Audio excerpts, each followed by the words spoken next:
Bismillahirrahmanirrahim. Assalamualaikum warahmatullahi wabarakatuh. Alhamdulillahirabbil alamin wassalatu wassalamu ala asrofil anbiya'i wal mursalin wa ala alihi wa ashabihi ajma'in. Rabbi shrah li sadri wa yassir li amri wahlul 'uqdatam min lisani yafqahu qawli. Perkenalkan, saya Hamdan Sudirman Marpaung, mahasiswa Universitas Islam Negeri Sumatera Utara, Fakultas Syariah dan Hukum, Prodi Hukum Tata Negara semester 3A. Baiklah, di sini saya akan membuat video tugas ujian akhir semester mata kuliah Hukum Perdata, yang mana tugas videonya ialah menjabarkan makalah saya yang berjudul Sumber-sumber Hukum Perdata. Baiklah, sebelum itu yang saya hormati Bapak dosen pengampu mata kuliah Hukum Perdata, dan yang saya hormati para penonton yang ada di penjuru dunia, yang ada di pelosok dunia yang menyaksikan video saya ini. Baiklah, sebelum kita masuk ke dalam sumber-sumber hukum perdata, alangkah baiknya lah kita mengetahui apa itu hukum perdata. Ya, hukum perdata sendiri ialah terjemahan dari bahasa Belanda, yaitu Burgerlijkheid Wetboek, dan juga hukum perdata pertama kali ditemukan oleh Profesor Jojo di Guno, yaitu terjemahan dari bahasa Belanda ialah Burgerlijkheid Wetboek pada masa pemerintahan Jepang. Dan juga hukum perdata yang tadi ialah terbagi menjadi dua, atau sinonimnya ada dua, yaitu civil right yang pertama, yang kedua ialah privatrecht. Yang mana civil right itu ialah hukum publik, dan juga privatrecht itu adalah hukum privat. Dan juga masuklah kita ke pengertian hukum perdata. Hukum perdata ialah seperangkat peraturan yang mengatur hak dan kewajiban seseorang di dalam kehidupan sehari-hari ataupun di dalam lingkungan. Saya ulangi, hukum perdata ialah seperangkat peraturan yang mengatur hak dan kewajiban seseorang dalam kehidupan sehari-hari ataupun di dalam lingkungannya sehari-hari. Lalu subjek hukum perdata itu ada dua. Yang pertama ialah manusia, dan yang kedua badan hukum.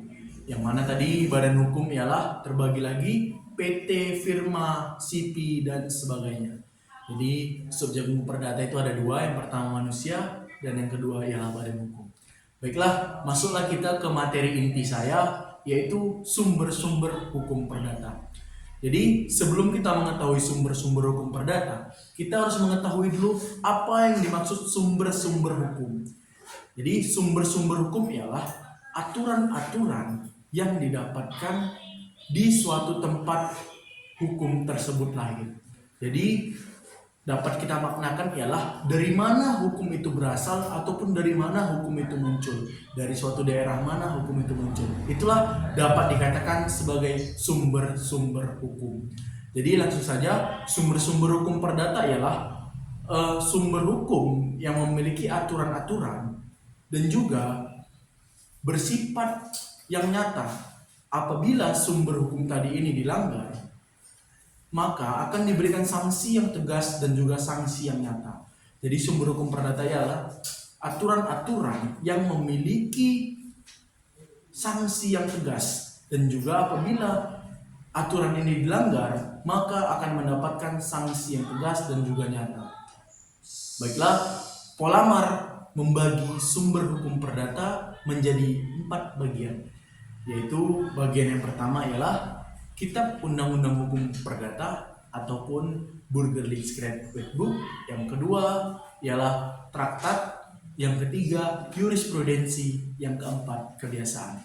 Jadi Polamar membagi sumber-sumber hukum perdata menjadi 4. Yang pertama Kitab Undang-Undang Hukum Perdata.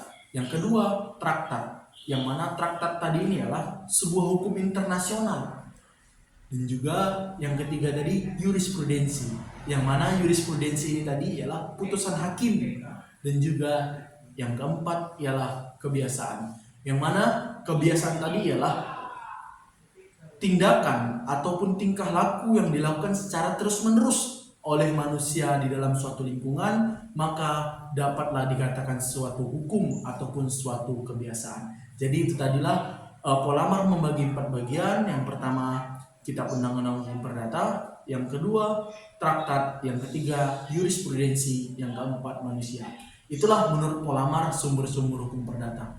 Yang mana dari yang 4 ini tadi, yang pertama kitab undang-undang hukum perdata, yang kedua traktat, yang ketiga jurisprudensi, dan yang keempat kebiasaan, terbagi lagi menjadi 2, yaitu sumber hukum perdata tertulis dan juga sumber hukum perdata tidak tertulis. Yang mana kalau dapat kita definisikan ialah sumber hukum perdata tertulis ini tadi ialah aturan-aturan yang didapati ataupun kaidah-kaidah hukum yang didapati secara tertulis. Ya, termasuklah kitab undang-undang hukum perdata seperti contohnya perundang-undangan, yang kedua contohnya seperti traktat, yang ketiga jurisprudensi. Jadi dari yang 4 tadi terbagi lagi menjadi 2, yaitu sumber hukum perdata tertulis dan juga sumber hukum perdata tidak tertulis.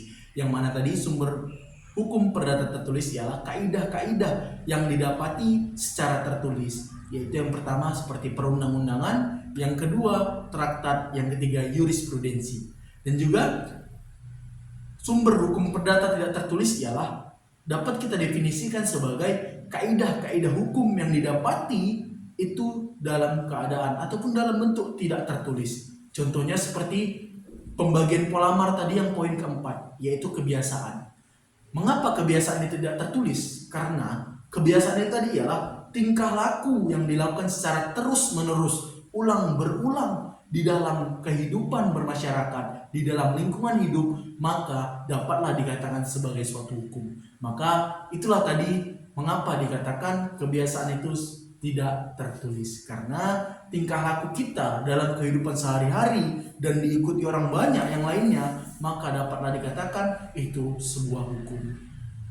Yang mana ada juga contoh hukum perdata tertulis seperti kitab undang-undang hukum dagang, seperti peraturan agraria, kitab undang-undang hukum perdata. Itulah tadi pembagian-pembagian hukum perdata tertulis.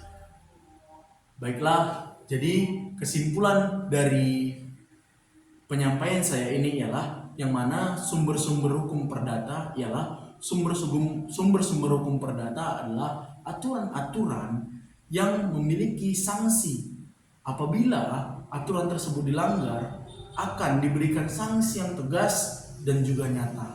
Yang mana tadi Polamar membagi sumber hukum perdata menjadi 4. Yang pertama kitab undang-undang hukum perdata, yang kedua traktat, yang ketiga jurisprudensi, dan yang keempat kebiasaan. Yang mana dari yang empat ini tadi ialah terbagi lagi menjadi 2. Yang pertama sumber hukum perdata tertulis dan juga yang kedua sumber hukum perdata tidak tertulis.